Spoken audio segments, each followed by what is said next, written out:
I know I am not supposed to be cutting my own hair, especially my bangs. And if you're a curly girl, you get this because when you're dealing with this kind of hair, especially your bangs, if you try to cut it whenever it's wet, because it's got different wave patterns than whenever it dries, it's going to be too short. And so if then you try to cut it um, whenever it's dry because of the wave patterns, it's going to be crooked. So I know I'm not supposed to be doing that. And yet, here we are, a week out from me being able to go see Barb for her to finally take care of my hair and, yeah, the white that's coming in on the roots. And I went ahead and I did it. Now, as you can see, I didn't do it too short, but this side isn't necessarily blending in with the rest. Why do we do things we know we're not supposed to do? Uh, the pie was really good. You had a piece of it, and then you're like, you know what? I think I'm going to go ahead and have one more piece. And instead of having just a slice, you have a quarter of it. Or you promised yourself that if you were going to binge watch those shows, that you were going to exercise beforehand. Oh, but then it got later in the day and oh my gosh, you might have to change out of your day pajamas into your exercise outfit before you change into your night pajamas. So just go ahead and binge. Or are you like me? Shopping. I have a challenge with books. I have enough books because it's not enough for me to have it on some sort of device. I want to be able to write in the margins. I want to highlight things. And so I get notice of one of my favorite authors. Braden just announced yesterday that he's got a new book coming out, and I'm going, oh yes. And here's the thing: because I'm writing in them, it's a little bit of a challenge to be able to donate them to, say, the library whenever I'm done with them because they're all marked up. So, what about you? You're like, hey, you know what? I'm going to get that new top. And then several $100s later, when you've checked out, it's the entire wardrobe with maybe the jewelry and the shoes. And you promised yourself you weren't going to rack up any more credit card debt. Why do we do the wrong things at the wrong time, sometimes with the wrong people, for the wrong reasons? I'm going to share all of that with you by using an example from my life that then colored every single experience I had with men after that until I was in my 30s. I was 13 or 14, riding on the back of a stolen mini bike in the middle of the night with a potential new boyfriend. What? Yeah. Okay. And what does this have to do with us binging on food and what we might be watching and spending and cutting our bangs? Okay. So you have something known as imprints. It's what I deal with every single day as a certified hypnotist, as well as an instructor. Imprints are simply an emotional experience that you've been through, either through repetition or it was an intense emotional experience that you only needed to go through at one time. And it created what could be considered as a filter with criteria that anytime you go through a similar experience, it's going to be changed to fit the criteria from the first experience, which is the reason why some people can take something really good and absolutely muck it up. They're perverting it down to their past pain of their previous imprint. Or somebody can go through something absolutely challenging and incredibly painful and yet find it to be something that propels them into action that they never have that experience again. So we have thousands of imprints that run our life. Consider them shortcuts. But you can have imprints that are going to be pain-based because of the original experience, and now they're continuing to cause you challenges as an adult. Okay, so we had moved into a new neighborhood whenever I was 13, and I was doing everything I could to try to fit in with the in crowd. So had gone to spend the night over at a brand new girlfriend's house. There were several of us, and because her mom worked nights, no supervision, so we're out walking the neighborhood. It's about 3 o'clock in the morning that we're walking around. Group of 13-year-old girls. And about that time, a guy that I knew, he was several years older than me, pulled up on a mini bike, and we had been saying, okay, could we potentially date here? So he pulls up on a mini bike, and I'm thinking to myself, do I hear sirens going off in the background? Do I hear police cars? No big deal. And he's like, come on, hop on. And I'm like, oh, okay.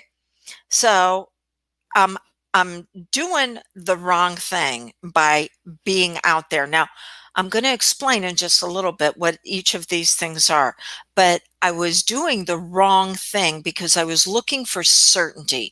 And certainty is when you assign your power over to other people for you to be okay. So I'm out wandering around in the middle of the night for certainty. And doing things at the wrong time. We always want to feel like we have freedom of choices. And if we feel like our choice is being taken away from us, then we're going to rebel. So I'm doing it at the wrong time. And now I'm getting ready to do it with the wrong people. So I hopped on the back of the bike and we took off through the woods. And I noticed he doesn't have the headlight on to the bike. And so I'm hollering over the sound of the bike while I'm going, wait, do I hear police sirens getting closer? I wonder what that is. So I'm hollering over the sound of the bike. We can't see anything. Why don't you turn on the headlight? And he screams back, I can't. I stole this bike. I stole this mini bike, and we're running from the police. Now, I could have asked for him to let me off right then. 3 o'clock in the morning, 13 years old, a guy that I only met a short time previously, and now we're booking through the woods on a stolen mini bike. But no, I'm doing the wrong thing at the wrong time with the wrong people. And now we get to the last one. It's known as the wrong reasons, to where I am craving love and I'm going to settle for the scraps of connection. Again, we'll break that down in just a little bit to see how all of this applies to you and the imprints that are holding you back because of your painful past. Okay. So how did all of this wind up? The police did show up. We could see their headlights and them shouting to each other as they were looking through the woods. They could hear the mini bike at times, and then we'd shut it off. And when they got too close, we'd take off again until, and again, dark night. We can't see anything. Full throttle. We're running down what we think is a trail. All of a sudden, we're airborne until we're not. We had jumped a creek bed without realizing it. And because one side was lower where we took off and the other side was higher, when we landed, we didn't land on top of the other side. We smashed in to the side of the creek bed. And I always think of Wile E. Coyote in those Warner Brother cartoons when he smashes into a building and slides down. Bike was totaled. We laid there probably unconscious for a while.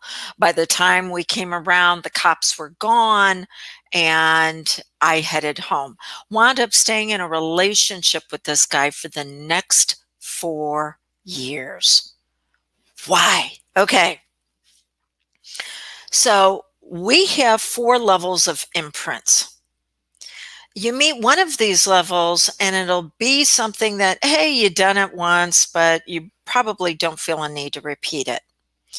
If it meets 2 of the levels, you will have impulsive behavior, which it'll only happen once in a while, but when it happens, you got challenges. If it meets 3 of these levels, you're going to be compelled to engage in this behavior pretty frequently. And if it meets all 4, it now becomes part of your identity, and it is how you self-select what experiences you should go into. And remember how I told you that this one imprint created problems for me for the next couple of decades afterwards?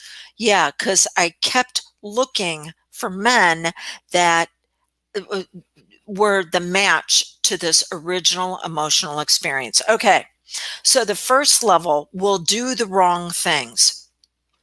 This is the level of certainty. And we have been taught to assign our certainty, to transfer our power to other people to tell us that we're going to be okay.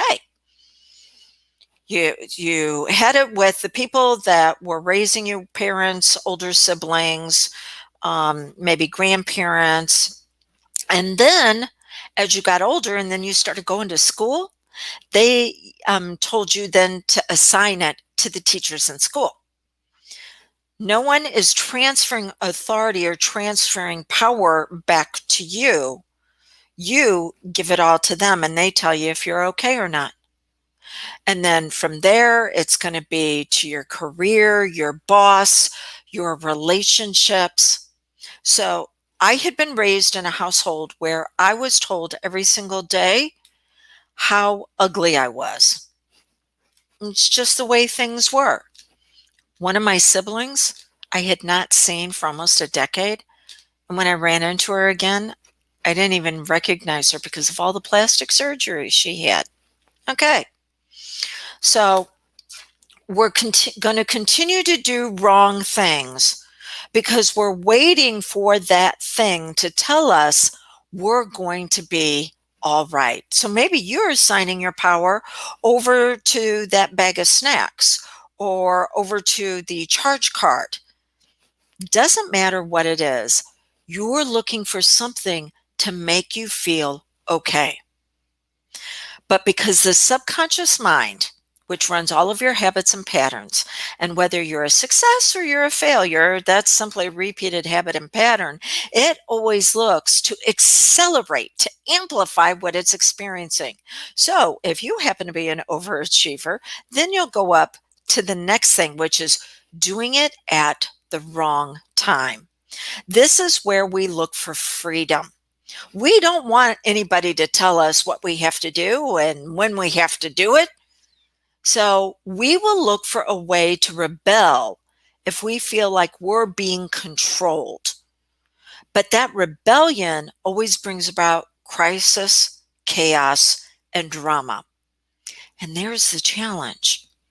We get addicted to the drama.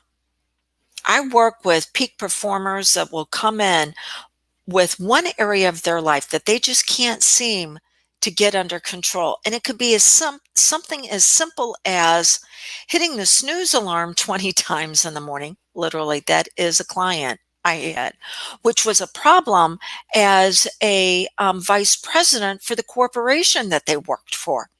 Continually late for meetings. Why? Because they felt like their choice of when to have these meetings had been taken away. And so they were going to rebel against it. And now we got challenges. So it wasn't the problem of oversleeping in the morning.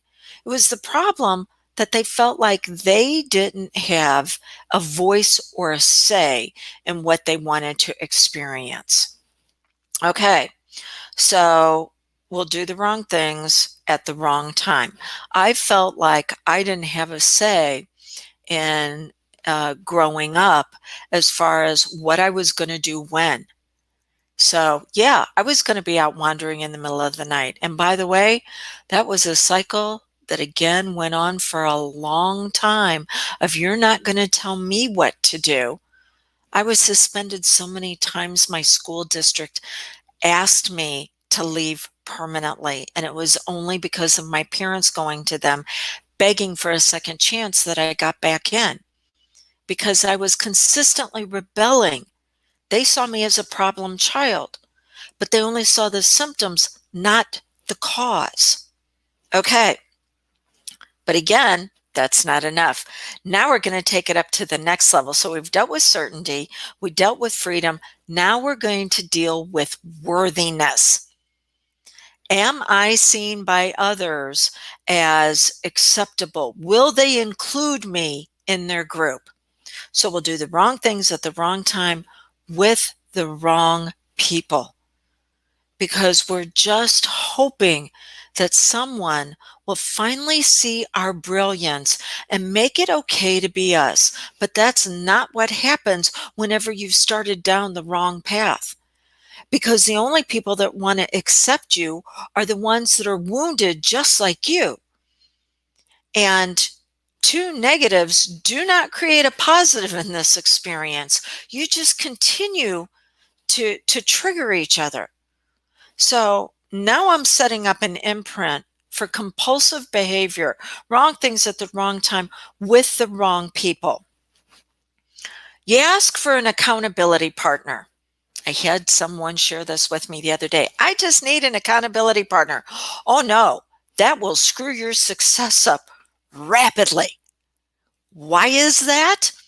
Because you're going to trigger that accountability partner because they're not going to want to do it either. And both of you are going to give each other excuses of why you should just skip working out, moving forward, polishing up that resume, whatever it might be. No, just go ahead and binge watch your favorite show with that pie and give each other all the reasons why you'll get to it tomorrow. You don't need an accountability partner. Instead, what you want is a correction coach. If you were to think about this, think about an Olympic athlete. They don't need an accountability partner to keep them moving forward. They need their coach to say, you're doing this move wrong. And not only is it not going to get you where you want to be up on the podium, winning medals, but it's also going to wind up hurting you. You're going to strain something. You're going to tear something. You could potentially break something. And so that coach sees the potential in the athlete and corrects them until the potential has the environment to take root, grow, and start producing fruit. It's the same way with somebody leading an orchestra. They don't keep the members accountable for the practice on their own time. No, they're there to say, now is when you produce. Now is when you all come together, and I will correct you if you're off key, if you're off tempo. The maestro is meant to keep all the pieces moving to where what it produces is going to be enjoyable.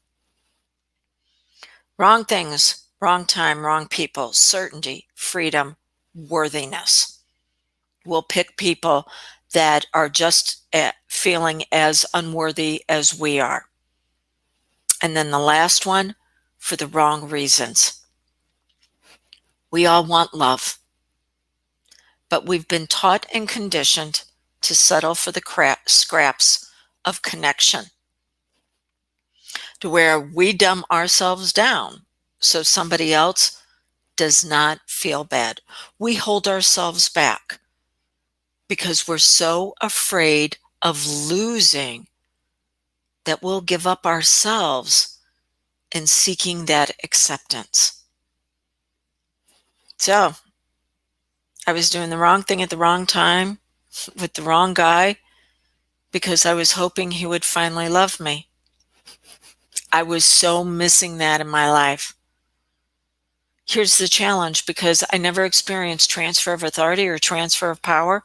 I was in my early 30s before I discovered how to begin accepting myself and understanding, when I went through this series, that it wasn't to hurt myself, to hold myself back, to sabotage myself. It was who I was at the age that I accepted this imprint. What, 13 years old, 14 maybe.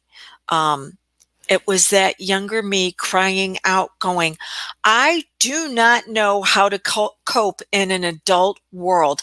I never received the skill set to be okay with me. So whenever you might find yourself self-sabotaging, doing these things, and you're like, why did I do that?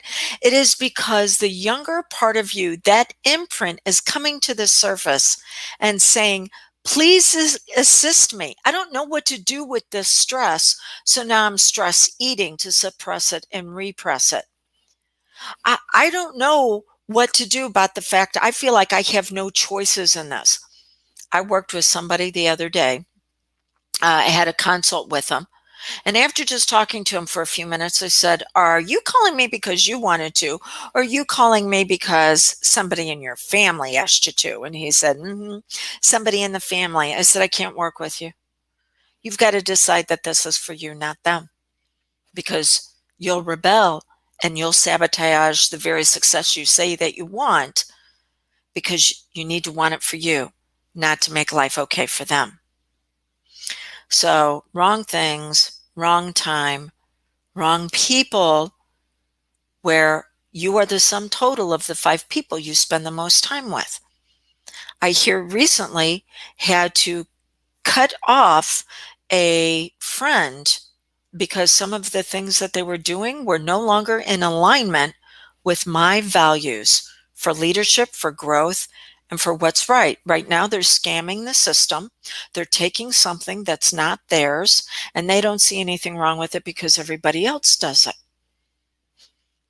Okay, I'm not going to make you wrong for it. I'm just going to say you can no longer be in my world with that type of identity, because I cannot take the chance of allowing that to infect my soul any longer.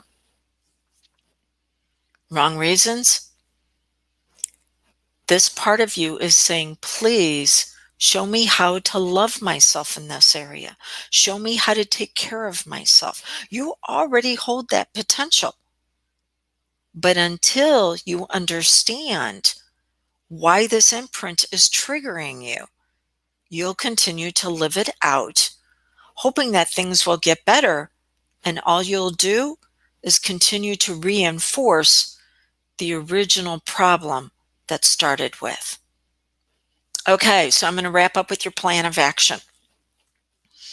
But before I do that, if you are looking for assistance with this, hypnosis allows you to dialogue with these different parts of you. Now, why can't you do it just on your own? Because the problem was first created by somebody else in your life and what they asked you to be, not because of your brilliance, but because of how they wanted to control you and take away your choices to make you into what they needed you to be for them to be okay. Which means, since it was created by somebody else, it needs to be resolved with somebody else present.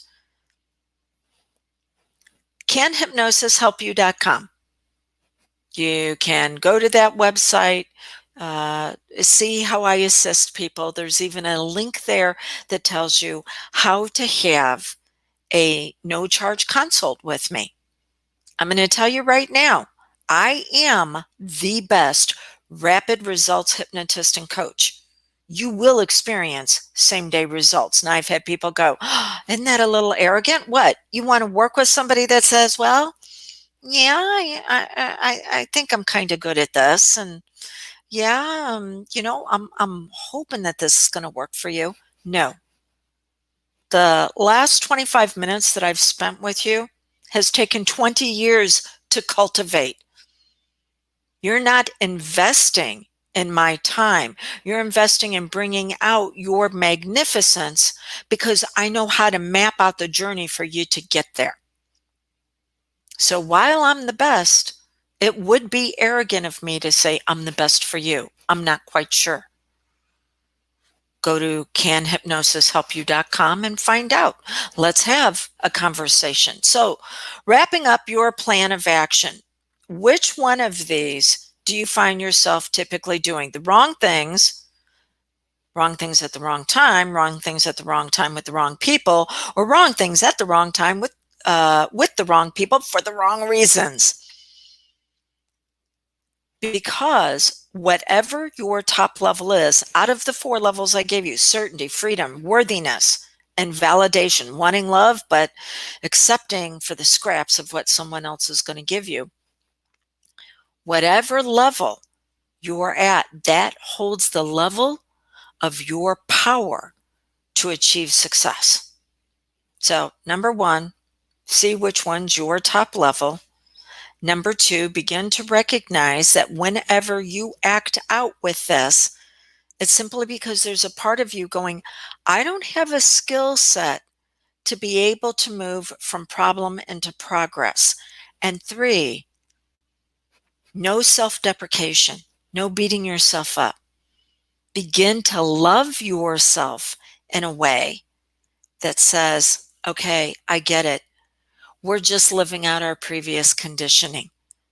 Let's find ways to be able to upgrade that to bring ourselves out at our very best. Okay, I'd love to hear your story as far as what you think might have created your imprint and or one of the ahas that you received from today. Keep in mind, whenever I do these postings, you share with me one of your ahas, something you're going to implement based on what I covered in this. At the end of the month, I take all of those people who have commented on that, I put them into the drawing, and I give out a wonderful gift to be able to accelerate your success.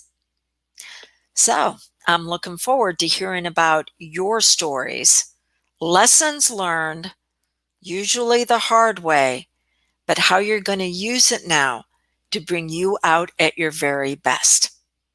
Have a great rest of the day.